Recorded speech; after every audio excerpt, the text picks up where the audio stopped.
तकरीबन सब बोर्ड्स के 10 से शुरू हो रहे हैं, तो क्लासेस आपके 9 तक चलेंगे।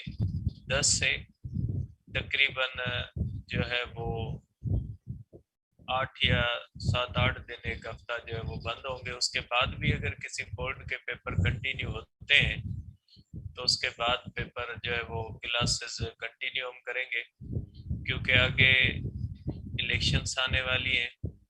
इसकी जो लोकल बॉडीज की इलेक्शंस हैं 25-26 से 3-4 दिन इसकी छुट्टी होगी। उसके बाद जुलाई के अंदर ईद आने वाली है, 4-5 दिन उसकी भी छुट्टियां हो जाएंगी। इसलिए इतना ज़्यादा छुट्टियों को हम खींच नहीं सकते। बोर्ड के पेपर बहुत सारे ऐसे बोर्ड्स हैं जो तो जुलाई की तरह जो है वो जुलाई तक ले जा रहे हैं। अब जुलाई तक कोई बोर्ड पेपर लेके जा रहा है तो हम उसको तो फॉलो नहीं कर सकते कि पूरा जून और आधा जुलाई जो है वो पेपर्स के लिए बंद कर दें। तो ये उनका सिस्टम होता है। हमारा जो होता है फिर सिर्फ ज़रूरी जो क्लासेस होंगी वही चलाएंगे उसके अंदर। बाकी जो सिलेबस ज़्यादा हो गया या वो तो उसको कोई ऐसा अरेंज करेंगे कि आपका कम से कम टाइम हम जो है वो कंज्यूम करें।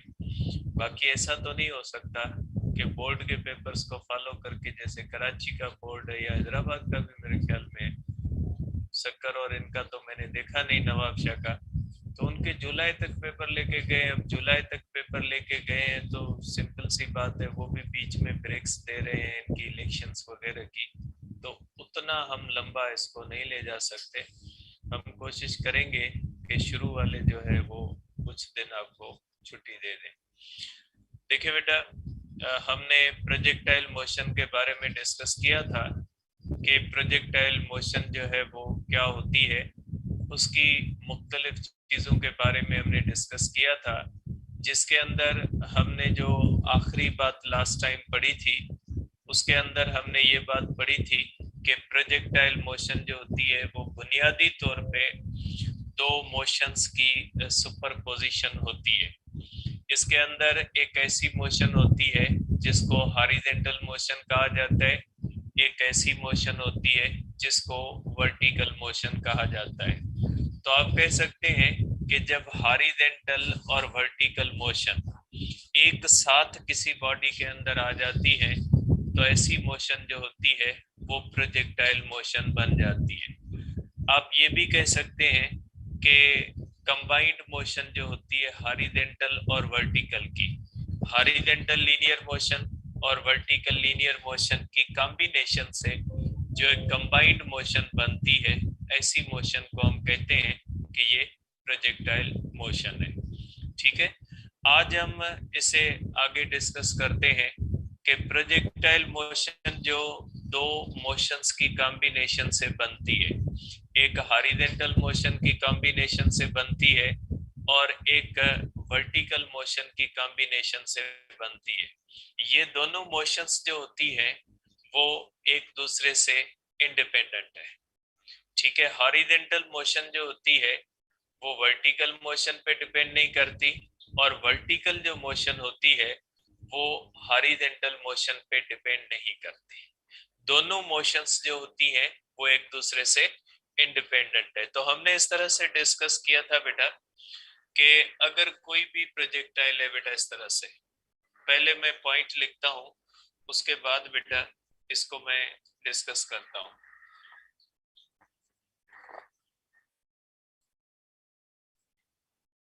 Projectile motion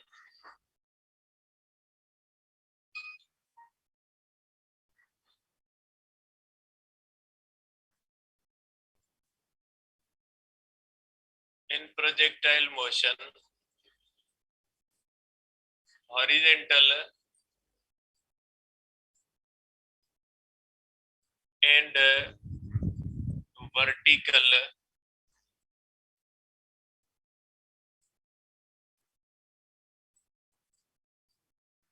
vertical motion are independent of each other। बेटा ये एक दूसरे से इंडिपेंडेंट होती है, इसलिए इंडिपेंडेंट होती है क्योंकि ये दोनों एक दूसरे से परपेंडिकुलर होती है। आपने देखा था, इसको हमने डिटेल में लिया था बेटा लास्ट टाइम, कि इस तरह से जब प्रोजेक्टाइल मूव करता है तो प्रोजेक्टाइल के अंदर इस तरह से दोनों मोशंस होती है, एक मोशन अलोंग एक्स एक्सिस होती है और एक मोशन अलोंग वाई एक्सिस होती है। तो हमने ये भी डिस्कस किया था कि projectile motion motion in plane है। मोशन इन प्लेन का मकसद है कि उसकी हॉरिजॉन्टल मोशन जाहिर होती है एक्स कोऑर्डिनेट से और उसकी वर्टिकल मोशन जो होती है वो जाहिर होती है वाई कोऑर्डिनेट से। और ये जो एक्स कोऑर्डिनेट होता है हॉरिजॉन्टल मोशन के डिस्टेंस को जाहिर करता है और वाई कोऑर्डिनेट जो होता है वो वर्टिकल मोशन के डिस्टेंस को जाहिर करता है। और ये दोनों एक दूसरे से परपेंडिकुलर है, इसलिए ये एक दूसरे से इंडिपेंडेंट होते हैं। जब दो चीजें इस तरह से जो दो मोशंस होती हैं जो एक दूसरे से परपेंडिकुलर होती है वो एक दूसरे से बिल्कुल इंडिपेंडेंट होती है। हॉरिजॉन्टल मोशन जो होती है उसकी वजह से वर्टिकल मोशन पे असर नहीं पड़ता और वर्टिकल जो मोशन होती है उसकी वजह से हॉरिजॉन्टल मोशन पे असर नहीं पड़ता।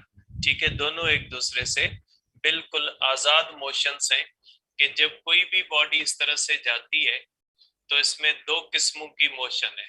आप देख सकते हैं कि इसके अंदर ये वी एक्स होती है जो हॉरिजॉन्टल मोशन की जिम्मेदार है और ये वी वाई होती है जो वर्टिकल मोशन की जिम्मेदार है, जबकि ये इसकी वेलोसिटी है।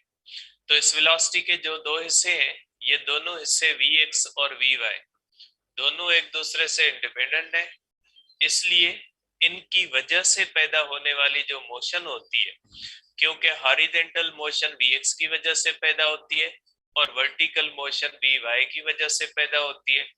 जब वी एक्स और वी वाई दोनों एक दूसरे पे डिपेंड नहीं करते तो आप कह सकते हैं कि इनकी वजह से जो दो मोशंस होंगी वो एक दूसरे पे जो है वो डिपेंड नहीं करेंगी।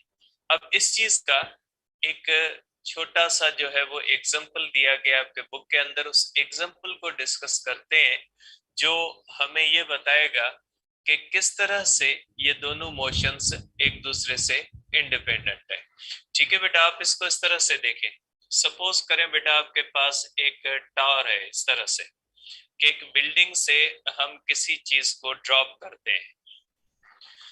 इस तरह से बेटा एक टावर है, इसकी हाइट है h बेटा, इस तरह से। अब अगर बेटा इस तरह से एक चीज है, एक बाल है बेटा, एक बाल यहां से नीचे ड्रॉप करते हैं बेटा, ये रेड बाल इस तरह से नीचे ड्रॉप करते हैं जो नीचे आता है बेटा, ये रेड बाल सीधा नीचे ड्रॉप करते हैं। रेड बाल के अंदर ओनली वर्टिकल मोशन है, ये इस तरह से सीधा फ्री फॉल में बेटा। ठीक है, और रेड बाल जो होता है बेटा, रेड बाल फ्री फॉल के अंदर है। रेड बाल की मोशन बेटा फ्री फॉल है, फ्री फॉल है और इसकी बेटा इनिशियल वेलोसिटी जो होती है वो 0 होती है और ये नीचे एक्सीलेट करेगा और इसकी एक्सीलेशन जी के बराबर होगी। बेटा ये 0 वेलोसिटी से नीचे स्टार्ट लेता है, इस तरह से ड्रॉप्ड है, इस तरह से इसको आप ड्रॉप करते हैं, ये a इज इक्वल टू जी से ये सीधा नीचे आता है, ये फ्री फॉल है बेटा। आप कह सकते हैं कि इसको ओनली वर्टिकल लीनियर मोशन है, ओनली वर्टिकल लीनियर मोशन। बेटा रेड बॉल के पास ओनली वर्टिकल लीनियर मोशन है, ये सिर्फ और सिर्फ वर्टिकल लीनियर, क्योंकि फ्री फॉल में free fall vertical linear motion है। अब हम एक ब्लू बॉल इस तरह से करते हैं बेटा, या किसी और कलर का बॉल कर देते हैं बेटा, ग्रीन बॉल है बेटा, इस ग्रीन बॉल को हम इस तरह से थ्रो करते हैं बेटा। ठीक है, अब देखिए बेटा ग्रीन बॉल को हमने थ्रो किया है, लेकिन ग्रीन बॉल को हमने थ्रो किया है एक्स एक्सिस की तरफ, इस तरह। देखिए बेटा ग्रीन बॉल को हमने किस तरफ थ्रो किया, हॉरिजॉन्टल की तरफ थ्रो किया है। इस ग्रीन बॉल की भी बेटा, ठीक है, ग्रीन बॉल की जो मोशन होगी ये प्रोजेक्टाइल की तरह होगी बेटा। ठीक है, ये ग्रीन बॉल जो है ये प्रोजेक्टाइल, आप इसको इस तरह से थ्रो करोगे बेटा, ये ग्रीन बॉल इस तरह से होके आके इस तरह से गिरेगा बेटा, इस तरह से आके गिरेगा, इस तरह से, ये इस तरह से आके गिरेगा। अब ये रेड बॉल फ्री फॉल में है और ग्रीन बॉल किस में है बेटा, इस तरह से लाइक अ प्रोजेक्टाइल, क्योंकि ग्रीन बॉल आगे भी जा रहा है, नीचे भी आ रहा है, दोनों मोशंस है। इसका मकसद है ये नीचे हाइट भी तय कर रहा है, इस तरह से हाइट से नीचे आ रहा है, तो वर्टिकल डिस्टेंस भी तय कर रहा है, और ये इस तरह से आगे भी जा रहा है, इसका मकसद है कि ये हॉरिजेंटल डिस्टेंस भी तय करता है। तो ये वर्टिकल और हॉरिजेंटल डिस्टेंस दोनों तय कर रहा है, ये हॉरिजेंटली भी जा रहा है और वर्टिकली नीचे भी आ रहा है, ये सिर्फ क्या कर रहा है, ओनली वर्टिकल कर रहा है बेटा। अब आप देख सकते हैं बेटा कि ये जो ग्रीन बॉल है इसको हमने वेलोसिटी दी है, सिर्फ हॉरिजेंटल की तरफ दी है, इसके अंदर भी initial velocity along Y axis 0 है बेटा, क्योंकि हमने इसको थ्रो किया है हॉरिजेंटल की तरफ, वी वाई की तरफ हमने इसको नहीं दिया बेटा। अगर इसके एक्सिस हम बनाएंगे यहाँ पे इस तरह से एक्स एक्सिस और वाई एक्सिस बनाएंगे बेटा, तो ये वाई एक्सिस है और ये एक्स एक्सिस है, तो हमने किस तरफ इसको बेटा जो है वो थ्रो किया है, इसको हमने थ्रो किया है बेटा एक्स एक्सिस की तरफ। हमने इस बॉल को इस तरह से, आप कहें कि हमने इस तरह से इसको फेंका है, इस तरह से, इस तरह से जब फेंक रहे हैं मींस हम इसको वेलोसिटी किस तरफ दे रहे हैं बेटा, हम इसको वेलोसिटी दे रहे हैं वी वाई की तरफ दे रहे हैं, सॉरी वी एक्स की तरफ दे रहे हैं, वी वाई की तरफ नहीं दे रहे। तो इनिशियल वर्टिकल वेलोसिटी इसकी भी वी वाई 0 है और इसकी भी वी वाई 0 है बेटा। देखें जब ये नीचे आएगा तो इसकी एक्सीलेशन भी जी के बराबर होगी, ये नीचे आएगा इसके अंदर भी एक्सीलेशन जी के बराबर होगी, तो आप कहोगे बेटा कि इसके अंदर भी एक्सीलेशन जी के बराबर होगी। दोनों की देखें कंडीशंस आइडेंटिकल है, दोनों के बारे में आप देख सकते हैं कि दोनों की कंडीशन आइडेंटिकल है। आप कह सकते हैं कि both vertical and horizontal motion. बेटा इस बाल को दोनों मोशंस हैं, वर्टिकल मोशन भी है और हॉरिजॉन्टल मोशन भी है। अब अगर आप देखोगे तो जो रेड बॉल है उसके अंदर तो सिर्फ वर्टिकल मोशन है, जो ग्रीन बॉल है उसके अंदर वर्टिकल और हॉरिजॉन्टल दोनों मोशंस हैं, ठीक है। अब हमने ये क्या इस एग्जांपल के अंदर हमने ये डिस्कस करना है कि दोनों मोशंस कैसे एक दूसरे से इंडिपेंडेंट है। देखें बेटा इसकी वर्टिकल मोशन की कंडीशंस और इसकी वर्टिकल मोशन की कंडीशंस दोनों आइडेंटिकल है। इसकी वर्टिकल मोशन में इनिशियल वेलोसिटी 0 और ये भी नीचे गिरेगा जी के हिसाब से, और इसकी भी डाउनवर्ड जो मोशन है बेटा, इसकी भी डाउनवर्ड जो मोशन होगी उसके अंदर भी initial velocity along Y, initial velocity along Y 0 होती है, और ये भी डाउनवर्ड जब आता है तो ये आता है a इज इक्वल टू जी से, क्योंकि हमने पढ़ा है कि ये जो प्रोजेक्टाइल के अंदर वर्टिकल मोशन होती है ये फ्री फॉल की तरह होती है, तो प्रोजेक्टाइल मोशन की भी vertical motion like a free fall है और रेड बॉल की भी motion like a free fall है। फर्क सिर्फ ये है कि रेड बॉल के अंदर सिर्फ वर्टिकल मोशन है, इसमें हॉरिजॉन्टल मोशन है ही नहीं, जबकि ग्रीन बॉल के अंदर क्या होता है, ग्रीन बॉल के अंदर हॉरिजॉन्टल और वर्टिकल मोशन दोनों है, ठीक है। ग्रीन बॉल हॉरिजॉन्टल मोशन के साथ भी जा रहा है, वर्टिकल मोशन के साथ भी जा रहा है, जबकि रेड बॉल जो होता है वो सिर्फ और सिर्फ वर्टिकल मोशन से जाता है। अब अगर ये दोनों मोशंस एक दूसरे से इंडिपेंडेंट है तो जो वर्टिकल डिस्टेंस या जो टाइम है, जिस टाइम में जो है वो ग्रीन बॉल गिरेगा उसी टाइम पे रेड बॉल गिरेगा, क्योंकि दोनों की वर्टिकल मोशंस एक जैसी है, दोनों की वर्टिकल मोशन में इनिशियल वेलोसिटी 0 और दोनों की डाउनवर्ड एक्सीलेशन बराबर जी के, और दोनों सेम हाइट से भी गिर रहे हैं।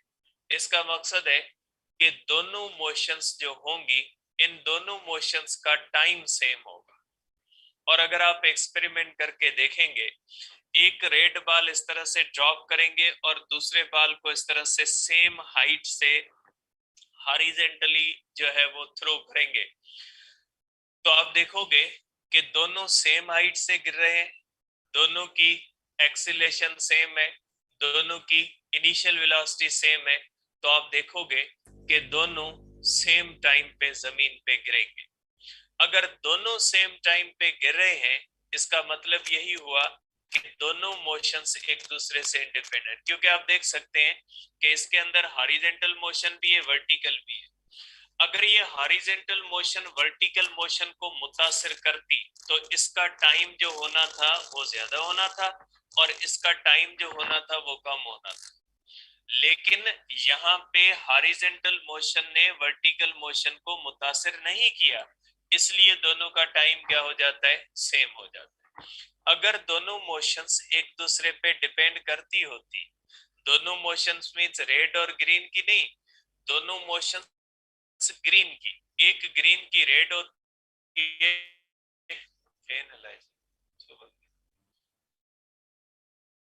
और ग्रीन के अंदर जो दोनों मोशंस हैं, वर्टिकल मोशन भी है और ग्रीन के अंदर हॉरिजॉन्टल मोशन भी है।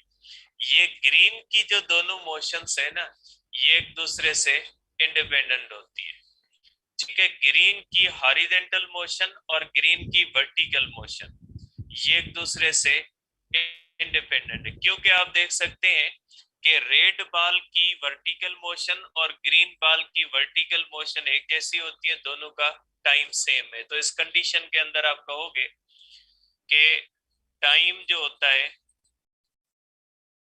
Is same. Time of flight कर ले बेटा,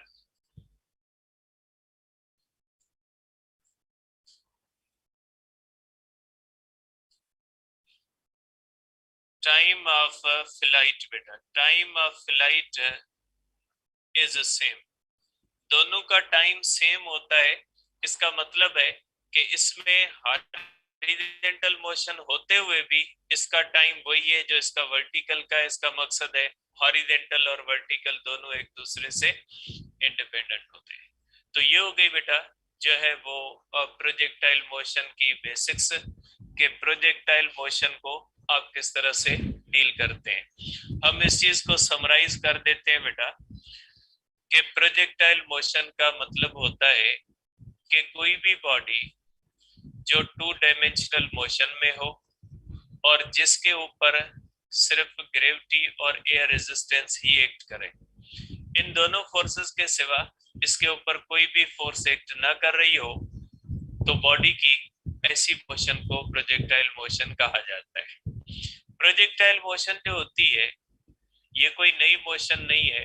प्रोजेक्टाइल मोशन बुनियादी तौर पे एक ऐसी मोशन है जिसमें आप ये कह सकते हैं कि जब किसी भी बॉडी में एक साथ हॉरिजॉन्टल और वर्टिकल मोशंस मिल जाती है, या कोई बॉडी एक ही टाइम पे हॉरिजॉन्टली भी मूव कर रही होती है और वर्टिकली भी मूव कर रही है, तो इन दोनों मोशंस की कॉम्बिनेशन से जो मोशन बनती है वो प्रोजेक्टाइल मोशन होती है। आप ये भी कह सकते हैं कि प्रोजेक्टाइल मोशन सुपर पोजिशन है हॉरिजॉन्टल और वर्टिकल मोशंस की। हॉरिजॉन्टल मोशन जो इसके अंदर होती है वो यूनिफॉर्म रहती है, इसलिए यूनिफॉर्म रहती है कि इसके ऊपर हम एयर रेजिस्टेंस को नजरअंदाज करते हैं क्योंकि वो बहुत ही कम लगती है, और सिर्फ जो फोर्स बचती है जो कुछ इफेक्ट पैदा करती है वो ग्रेविटी होती है। इसलिए जो हॉरिजॉन्टल मोशन होती है उसके दरमियान और ग्रेविटी के दरमियान एंगल 90 होती है, इसलिए ग्रेविटी हॉरिजॉन्टल मोशन पे असरअंदाज नहीं होती और हॉरिजॉन्टल वेलोसिटी को कम या ज्यादा नहीं कर सकती, इसलिए हॉरिजॉन्टल मोशन यूनिफॉर्म रहती है। जबकि जो इसकी वर्टिकल मोशन होती है उसको ग्रेविटी बुरी तरह से मुतासिर करती है। जब ये प्रोजेक्टाइल ऊपर जाता है तो इसकी वर्टिकल मोशन में डिसेलरेशन पैदा करती है, जब ये प्रोजेक्टाइल नीचे आता है तो इसकी वर्टिकल मोशन के अंदर एक्सीलेशन पैदा करती है। इसका मतलब ये हुआ कि जो वर्टिकल मोशन इसके अंदर है वो एक्सीलेटेड मोशन है, ग्रेविटी जिस मोशन पे असरअंदाज होती है वो उसमें डिसेलरेशन या एक्सीलरेशन जी के बराबर होती है, इसलिए आप कह सकते हैं कि vertical motion like a free fall है। आप इस प्रोजेक्टाइल की मोशन को मोशन इन प्लेन कह सकते हैं, क्योंकि ये दो ऐसी मोशंस पे मुश्तमिल है जो दोनों मोशंस एक दूसरे से इंडिपेंडेंट होती है।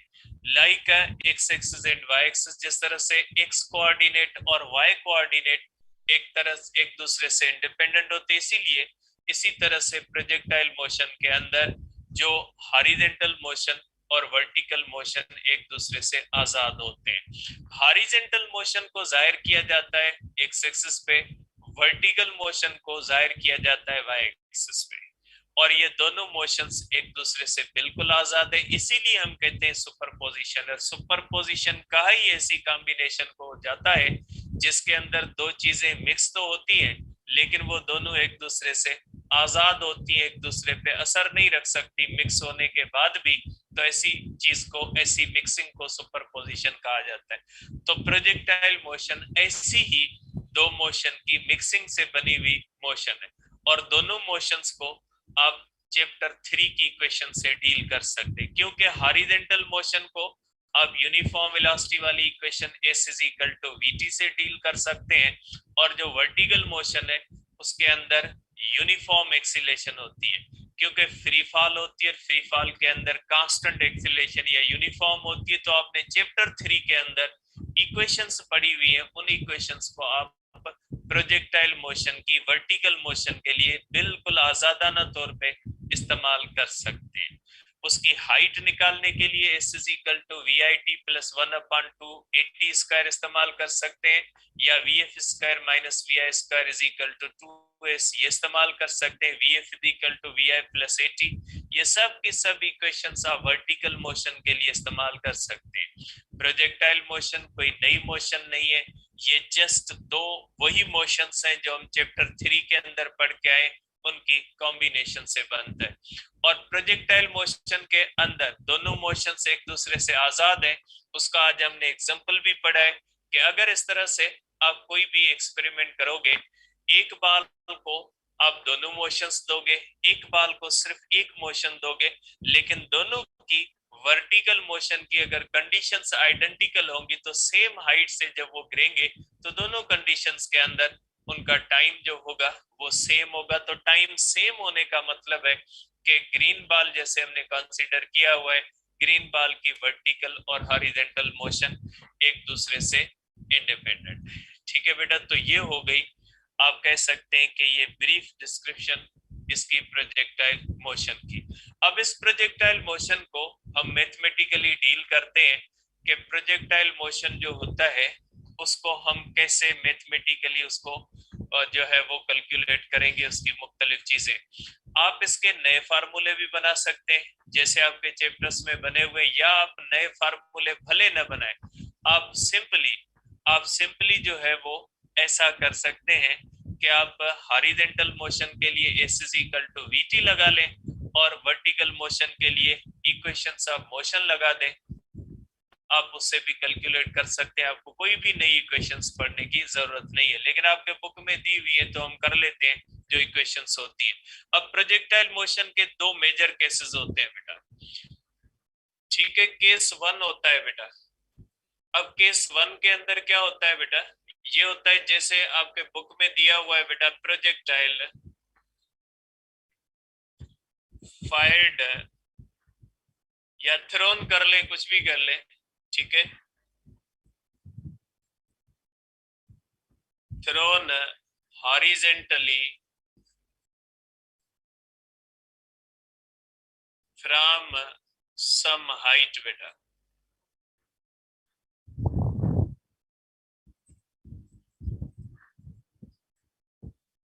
बेटा ये प्रोजेक्टाइल जो होता है वो हॉरिजॉन्टली थ्रोन किया हुआ, ये वाला ग्रीन वाला ये हॉरिजॉन्टली थ्रोन है फ्रॉम सम हाइट बेटा। देखिए इसकी बेसिक्स करते हैं। सपोज करें बेटा ये आपके पास एक हाइट है, कोई बिल्डिंग है, कोई और ऐसा ऑब्जेक्ट है, आप हाइट पे खड़े हैं बेटा इस तरह से, और इसकी हाइट होती है बेटा, ये हाइट है h। अब अगर आप कोई भी बाल है बेटा, एक बात याद रखिएगा विदाउट इनिशियल वेलोसिटी कभी भी प्रोजेक्टाइल नहीं बनता। प्रोजेक्टाइल कोई भी हो इनिशियल वेलोसिटी देनी पड़ती है, फिर वो इनिशियल वेलोसिटी सिर्फ अलोंग हॉरिजॉन्टल हो या अलोंग हॉरिजॉन्टल वर्टिकल दोनों, projectile motion without initial velocity not possible बेटा। सपोज करें बेटा आपने एक बाल यहाँ पे लिया, इस बाल को आप यहाँ पे आपने लिया, तो बेटा प्रोजेक्टाइल का उसूल है कि जिस जगह पे आप प्रोजेक्टाइल को जहां से आप शुरू करोगे वहां पे उसके एक्स एक्सिस और वाई एक्सिस बनाओगे। ये हो गए बेटा इसके वाई एक्सिस, या मैं कलर इसका एक्स एक्सिस और वाई एक्सिस का चेंज करता हूँ। ये हो गया हमारे पास बेटा वाई एक्सिस, और ये हो गया हमारे पास बेटा एक्स एक्सिस। ठीक है, ये इसका वाई है बेटा और ये इसका एक्स है। ठीक है, एक्स एक्सिस और वाई एक्सिस मैंने बना दिया। अब क्या करते हैं हम बेटा, अब हम इस बाल को हॉरिजॉन्टली थ्रो करते हैं बेटा। ये होता सम हाइट से, क्योंकि जमीन पे हॉरिजॉन्टली थ्रो करेंगे ना वो तो लीनियर मोशन हो जाएगी, वो तो प्रोजेक्टाइल नहीं बनेगी। जैसे जमीन है ना बिना अर्थ है, अर्थ पे अगर किसी भी बॉडी को हॉरिजॉन्टल या वेलोसिटी दोगे तो वो लीनियर मोशन बन जाएगी। ठीक है, अर्थ पे अगर किसी भी बॉडी को हॉरिजॉन्टल या वेलोसिटी दोगे ना तो वो लीनियर मोशन बनेगी, वो प्रोजेक्टाइल नहीं होगी। मैं कह रहा हूं बात आपको के सम हाइट से। अब आप क्या करते हो बेटा, इसको आप बाल को इस तरह से एक वेलोसिटी देते हो और वेलोसिटी सिर्फ वी एक्स डायरेक्शन में देते हो। ये इस तरह से बेटा क्या करेगा, ये आप इसको Vx की तरफ देते हो, इसका मतलब है कि इस बाल के अंदर जो Vy होती है वो 0 होती है, क्योंकि आपने इसको वेलोसिटी किस तरफ दी है बेटा, आपने इसको इस तरह से थ्रो किया है। जब आप इस तरह से थ्रो कर रहे हो मीन्स आप वर्टिकल में तो नहीं दे रहे, आप इसको किस तरफ दे रहे हो, आप सिर्फ और सिर्फ इसको हॉरिजॉन्टल की तरफ थ्रो कर रहे हो, इस तरह से आप थ्रो कर रहे हो इसको। ठीक है, अब ये बाल क्या करेगा बेटा, ये बाल इस तरह से आगे आएगा और ग्रेविटी इसको नीचे भी लाएगी। इसके अंदर वर्टिकल मोशन कौन देता है बेटा, इसके अंदर वर्टिकल मोशन ग्रेविटी देती है। हॉरिजॉन्टल मोशन आपने दी लेकिन ग्रेविटी फोर्स है, और फोर्स क्या करती है, मोशन दे सकती है, क्योंकि इस बाल के ऊपर ग्रेविटी, ओनली ग्रेविटी, ग्रेविटी क्या होगी, अनबैलेंस्ड फोर्स होगी। और अनबैलेंस्ड फोर्स क्या करती है, अनबैलेंस्ड फोर्स बॉडी को मूव करवा सकती है। इसलिए क्या होता है कि यहाँ पे अनबैलेंस्ड फोर्स जो होती है, ये जो अनबैलेंस्ड फोर्स है, ये अनबैलेंस्ड फोर्स वर्टिकल वेलोसिटी को वर्टिकल मोशन देती है, और ये जो बाल होगा ये इस तरह से हॉरिजॉन्टली और वर्टिकली दोनों नीचे, हॉरिजॉन्टली आगे जाएगा, वर्टिकली नीचे आएगा। तो इसके अंदर आप देख सकते हैं बेटा कि ये जो Vx होता है यहाँ पे बेटा, ये इनिशियल पोजीशन पे V नॉट एक्स होता है और V नॉट वाई होता है, जबकि यहाँ पे हो जाएगा Vx बेटा, और यहाँ पे इसके अंदर Vy हो जाएगा बेटा। अब ये Vy हमने तो नहीं दिया, ये Vy किसने दिया है बेटा, ये Vy दिया है ग्रेविटी ने। तो जब आप इसको हॉरिजॉन्टल इस तरह से थ्रो करते हो तो एक मोशन आपने दे दी, एक मोशन किसने दे दी, एक मोशन ग्रेविटी ने दे दी। नतीजा क्या निकला कि ये बाल जो है वो एक साथ कौन सी मोशन पकड़ गया, ये एक साथ हॉरिजॉन्टल और वर्टिकल मोशन दोनों ले गया, जिसका नतीजा क्या निकला, जिसका नतीजा ये निकला कि इस बाल की मोशन जो है ये कौन सी बन गई, इस बाल की मोशन प्रोजेक्टाइल मोशन बन गई। तो याद रखिएगा कि अगर इस तरह से कोई भी बॉल हॉरिजॉन्टली भी देखें, अब इसके अंदर भी इनिशियल वेलोसिटी 0 नहीं है, इनिशियल वेलोसिटी सिर्फ y में 0 है लेकिन vx तो है। आपको पता है जब किसी भी बॉडी के अंदर वेलोसिटी का एक कंपोनेंट भी होता है तो हम कहेंगे उसकी इनिशियल वेलोसिटी 0 नहीं है।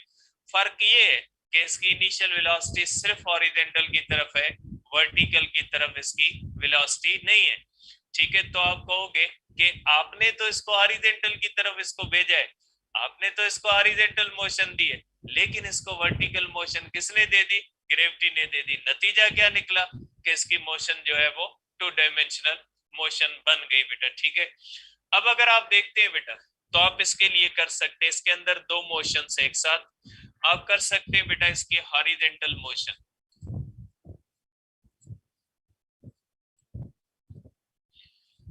इसकी आप हॉरिजेंटल मोशन कर सकते हैं बेटा। इसकी हॉरिजेंटल मोशन के अंदर बेटा v not x is not equal to 0 बेटा। इसके अंदर सॉरी v नॉट x है बेटा। इसके अंदर बेटा v नॉट x जो होता है ये बेटा 0 के बराबर नहीं है, ठीक है। जबकि यहाँ पे भी इसकी Vx जो होगी ये हमेशा सेम रहेगी बेटा, क्योंकि आपको पता है बेटा कि इसके ऊपर सिर्फ ग्रेविटी लगती है, एयर रेजिस्टेंस हम इग्नोर कर रहे हैं बेटा। तो आप ये कह सकते हैं कि ग्रेविटी तो इस तरह से लग रही है। अब ग्रेविटी के दरमियान और Vx के दरमियान एंगल कौन सी है बेटा? 90 है। जब Vx के दरमियान और ग्रेविटी के दरमियान एंगल इसमें भी 90 है, क्योंकि ग्रेविटी वर्टिकल फोर्स है बेटा। वर्टिकल फोर्स हॉरिजॉन्टल वेलोसिटी के साथ तो 90 पे ही होगी ना, क्योंकि वर्टिकल और हॉरिजॉन्टल में तो एंगल 90 होनी है हमेशा। तो ग्रेविटी ओनली वर्टिकल फोर्स है, ग्रेविटी हॉरिजॉन्टल फोर्स नहीं है। एयर रेजिस्टेंस है, रेजिस्टेंस कुछ भी हो सकता है, रेजिस्टेंस हॉरिजॉन्टल भी हो सकती है, वर्टिकल, क्योंकि रेजिस्टेंस हमेशा मोशन के अपोजिशन में आती है। बॉडी की motion horizontal, friction horizontal, body की मोशन वर्टिकल, फ्रिक्शन वर्टिकल। तो फ्रिक्शन के सेंस में आप ग्रेविटी को नहीं करोगे, फ्रिक्शन कांटेक्ट फोर्स है, सोडो फोर्स है। और जो ये हमारे पास जो ग्रेविटी है सेंट्रल फोर्स है, कंजर्वेटिव फोर्स है, दोनों अलग है, इनको आप नहीं कंसीडर कर सकते एक जैसा। ग्रेविटी हर वक्त मौजूद रहती है, फ्रिक्शन मोशन के जो है वो मोशन की वजह से पैदा होती है। मूव बॉडी करेगी फ्रिक्शन आएगी, नहीं करेगी नहीं आएगी। मोशन का, फ्रिक्शन का ताल्लुक मोशन या टेंड्स टू मोशन से होता है, उसका ताल्लुक रेस्ट से नहीं होता। रेस्ट में अगर कोई बॉडी है तो भी मोशन की टेंडेंसी नहीं है। तो बेटा आप कह सकते हैं कि इसके अंदर भी अगर यहाँ पे भी आप Vx देखोगे ना तो वही सेम रहेगी। जो इनिशियल पॉइंट पे आप अगर इसको 10 मीटर पर सेकंड देते हो, उसकी हर जगह पे 10 मीटर, क्योंकि उसके अंदर कोई तब्दीली नहीं आनी बेटा, ठीक है। अब हम देखते हैं बेटा कि इसका Vy तो 0 हो गया बेटा, Vy को मैं वहां पे लिखता हूं बेटा। अगर ये इस तरह से बेटा ये जो डिस्टेंस तय करेगा, ये डिस्टेंस इसकी रेंज कहलाएगी बेटा, ये हॉरिजॉन्टल डिस्टेंस इसकी रेंज कहलाएगी बेटा, ये हो जाएगा। आप देख सकते हैं बेटा कि ये जो एक्स एक्सिस है और ये एक्स एक्सिस पे इतना डिस्टेंस इस प्रोजेक्टाइल ने तय किया है। जो हॉरिजॉन्टल डायरेक्शन में डिस्टेंस होता है वो रेंज होता है। और इसके लिए आप इक्वेशन कौन सी इस्तेमाल कर सकते हैं बेटा? S is equal to VT, क्योंकि बेटा यूनिफॉर्म मोशन है और यूनिफॉर्म मोशन के लिए ये इक्वेशन इस्तेमाल कर सकते हैं, यूनिफॉर्म मोशन बेटा, ठीक है। यूनिफॉर्म मोशन है तो यूनिफॉर्म मोशन के लिए इक्वेशन इस्तेमाल करोगे, S is equal to range बेटा। और ये रेंज किस वजह से होती है बेटा? रेंज होती है Vx की वजह से, इज इक्वल टू बेटा आप कर सकते हैं कि V इज इक्वल टू बेटा V नॉट x और t is equal to time of flight, वो टाइम जिसमें ये प्रोजेक्टाइल नीचे गिरता है। तो आप इसकी रेंज का फार्मूला कर सकते हैं, range is equal to V not x into t बेटा, ठीक है। तो ये रेंज का फार्मूला है जो आप इसके लिए इस्तेमाल कर सकते हैं, इसकी रेंज निकाल सकते हैं। आपको पता है बेटा कि ये जो टाइम होता है ये वर्टिकल मोशन की वजह से होता है। टाइम जो होता है बेटा ये वर्टिकल मोशन की वजह से होता है। अगर कोई बॉडी ज्यादा हाइट से नीचे गिरती है तो टाइम ज्यादा होगा, और अगर कोई भी बॉडी कम हाइट से गिरती है तो उसका टाइम कम होगा। टाइम डिपेंड करता है वर्टिकल वेलोसिटी पे, ठीक है। तो रेंज जो होती है वो किस पे डिपेंड करती है? Vx पे डिपेंड करती है। और इसके अंदर टाइम का फैक्टर जो है, ये टाइम को आगे कैलकुलेट करेंगे जब इसके सब फार्मूले करेंगे बेटा। अब आ जाते हैं बेटा इसकी वर्टिकल मोशन पे, कि इसकी वर्टिकल मोशन कैसे होती है बेटा।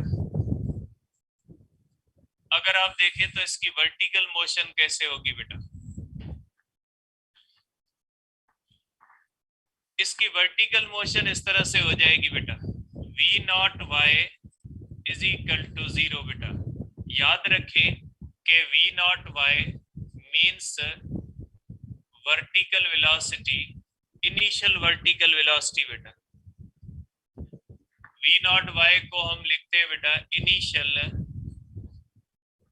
वर्टिकल वेलोसिटी बेटा, और V not x initial horizontal velocity बेटा, ठीक है। और वी वाई जो होती है बेटा, ये वेलोसिटी एट वर्टिकल वेलोसिटी बेटा,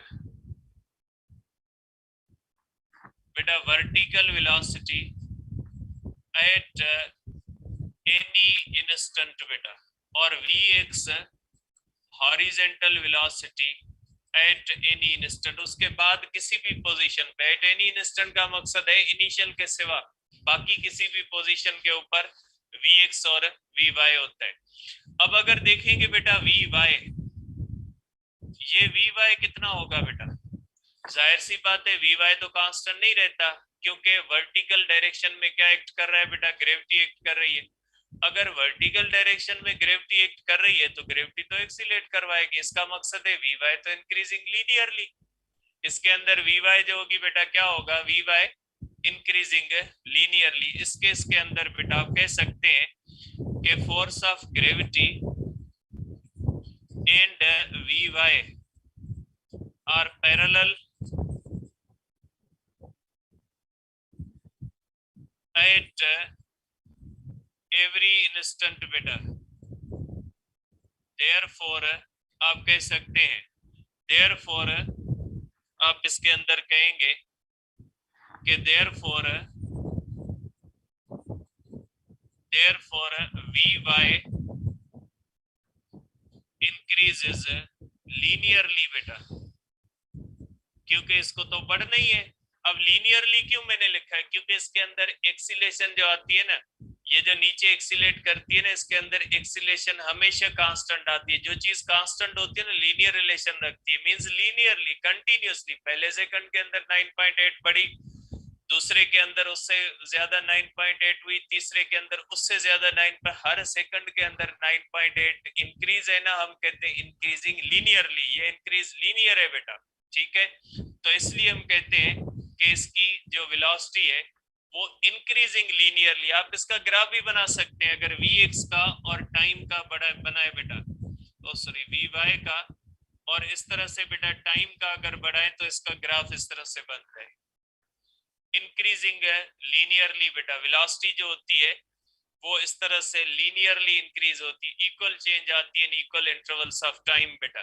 ये ग्राफ बनेगा, इसका ये बनेगा बेटा Vx का, और टाइम का अगर आप बनाओगे तो इसका ये बनेगा, कांस्टेंट है, यूनिफॉर्म वेलोसिटी है। और ये एक्सीलेशन, ये यूनिफॉर्म एक्सीलेशन है, यूनिफॉर्म एक्सीलेशन का ग्राफ इस तरह से बनेगा। तो बेटा ये यूनिफॉर्म एक्सीलेशन होती है वर्टिकल कंपोनेंट के अंदर।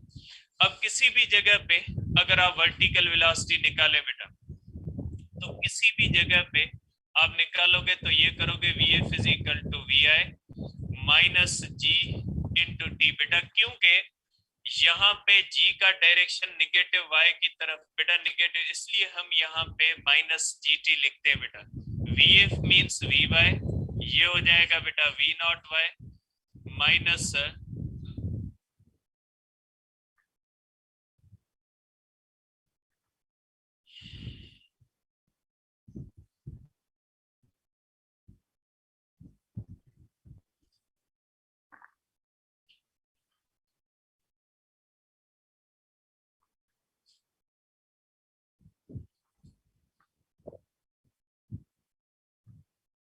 तो ये हो जाएगा बेटा माइनस जी इंटू टी, तो वी वाई हो जाएगा is equal to minus G into T. V Y का फॉर्मूला आ जाएगा बेटा, ठीक है। तो आप इस तरह से इसके बारे में वी वाई का जो है वो फार्मूला इस्तेमाल कर सकते हैं बेटा, ठीक है। तो ये हो गई हमारे पास बेटा ये केस, जिसके बारे में हम कहते हैं कि ये प्रोजेक्टाइल का केस 1 है। ये प्रोजेक्टाइल जो होता है fired horizontally from some height होता है, उसके अंदर ये चीजें आप कंसीडर करोगे बेटा। तो आप इसको इस सेंस में देख सकते हैं कि ये जो होता है बेटा, ये मैंने आज इसके ग्राफ भी बना दिए कि इसकी horizontal motion with uniform velocity होती है, और जो वर्टिकल मोशन होती है वो एक्सीलरेटेड मोशन होती है बेटा, ठीक है। तो इंशाल्लाह बेटा कल इसका सेकंड केस करेंगे, जनरल केस ऑफ प्रोजेक्टाइल बेटा। इसके बाद बेटा हम करते हैं 5-8 मिनट के बाद इंटर का करते हैं चैप्टर 20।